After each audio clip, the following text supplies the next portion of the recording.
Hello guys, welcome back to my YouTube channel Decada 0.plus আৰু বহুতে সাকে গমে পাইছা আজি ভিডিওটো কিয় বনাব লাগা হ'ল বহুতে হয়তো নিউজটো চাই CM ছাৰৰ লাইভ ভিডিওটো চাই আৰু যি সকলে চোৱা নাই সেই সকলক জনাই দিব বিচাৰিছো যে আজি বহুত ভাল খবৰ আপোনালোকে নিজেও চাই ল'ব পাৰিব CM ছাৰৰ ফেসবুক পেজত নিজে লাইভ আহি কৈছে অসম পুলিচৰ ৰিজাল্ট কেতিয়া দিব লগতে এডিআৰই হওক বাকি যিখিনি এক্সাম হৈ গৈছে তাৰ ৰিজাল্ট কেতিয়া দিব বাকি আপোনালোকৰ যেটো 10 অক্টোবৰ এপৰ্টমেন্ট হ'ব লগা আছিল প্ৰায় অসম পুলিচৰ খিনি একেটা ডেটৰ ভিতৰতে হ'ব মানে যেটো 10 অক্টোবৰ এপৰ্টমেন্ট হ'ব লগা আছিল এপৰ্টমেন্ট অলপ পিছ হ'ব পাৰে কিন্তু ৰিজাল্ট আপোনালোকৰ 10 অক্টোবৰৰ ভিতৰতে দিব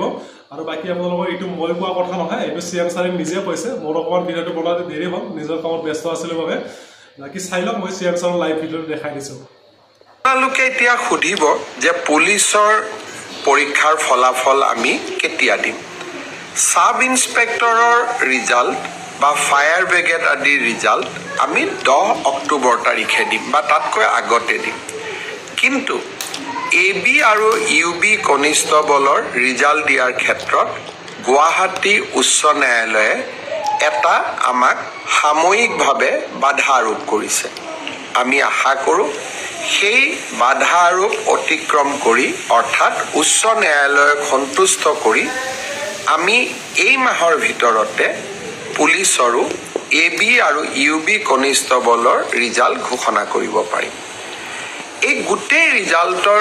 ফলাফলৰ লিষ্টখন দেখিলে আপোনালোকে ইতিমধ্যে গম পাইছে যে আমি 20 অক্টোবৰলৈকে যাবলগীয়া হৈছে কিন্তু মই প্ৰতিশ্ৰুতি দিছিলোঁ যে অক্টোবৰ মাহৰ ভিতৰতে 10 অক্টোবৰত আপোনালোকক নিযুক্তি পত্ৰ দিম 10 অক্টোবৰত মই নোৱাৰিলেও অন্তত 25-26 অক্টোবৰৰ ভিতৰত আপোনালোকৰ হাতত মই নিযুক্তি পত্ৰ তুলি দিম বাকি আপোনালোকে এতিয়া এইটো লাইভ ভিডিওটো চাই কিনে আপোনালোকে নিশ্চয় বুজিয়ে পালে মানে অসম পুলিচৰ এসআই হওক ফায়াৰম্যান হওক নাইবা গ্ৰেড 4 হওক বাকি যিখিনি মানে এক্সাম হৈছিল এবিইউবি বাদ দি কিনে মানে এবিইউবি খিনি অকমান কিবা অলপ প্ৰবলেম হৈ আছে এবিইউবি খিনি হয়তো তেনেকা টাইমতে 2 দিনৰ ভিতৰতে দিব কিন্তু মানে এবিইউবি খিনি নধৰিলে বাকি এসআই হওক বা গ্ৰেড 4 হওক বা ফায়াৰম্যান যিখিনি বেলেগ বিভাগ আছিল সেইখিনি মানে কি 10 অক্টোবৰৰ ভিতৰত মানে কি ৰিজাল্ট ওলাই যাব আৰু এপৰ্টমেন্টটো হয়তো আপোনালোকৰ 20 তাৰিখ বা 25 তাৰিখ গৈ পাব পাৰে কিন্তু আপোনালোকে 10 অক্টোবৰৰ আগতে ৰিজাল্ট পাব মানে 2 দিনৰ ভিতৰতে ৰিজাল্ট পাব ধৰিলক পূজাৰ বন্ধ কেদিন ধৰিলক পূজাৰ বন্ধৰ পিছত পূজা যদি আপোনালোকৰ 3 তাৰিখলৈকে থাকে প্ৰায় 4 তাৰিখ 5 তাৰিখৰ ভিতৰত নিশ্চয় ৰিজাল্ট পাই যাব লাগে বাকি এখিনি ভাল খবৰ আপোনালোকে এখিনি ওয়েট কৰি আছিল সবৰে এটা কোৱেশ্চন আছে যে ৰিজাল্ট কেতিয়া দিব আজি কনফাৰ্ম হৈ গ'ল আপোনালোকে আজি প্ৰায় ডেট হ'ব কাৰণে গম পাই গ'ল বাকি এডিআৰইৰ ডেট কৈ দিছে যেহেতু মই পুলিচৰ প্ৰায় ভিডিও বনাও সেইকাৰণে পুলিচৰ খিনি কৈ দিছো বাকি আপোনালোকে পুলিচৰ যিসকলে এক্সাম দিছিলা অসম পুলিচ এসআই হওক গ্ৰেড 4 হওক বা ফায়াৰম্যান যিকোনো বিভাগতে এবিইউবি নধৰিলে এবিইউবি খিনি প্ৰায় তেনেকুৱা টাইমতে দিব CM ছাৰে নিজে কৈছে কিন্তু কিবা অলপ প্ৰবলেম হৈ আছে ইহঁতৰ বাকি সেইখিনি নধৰিলে বাকিখিনি গোটেইখিনি ৰিজাল্ট 10 অক্টোবৰৰ আগতে দিব মানে 10 অক্টোবৰৰ আগতে মানে কি আজি আপোনালোকৰ 27 তাৰিখ হ'ল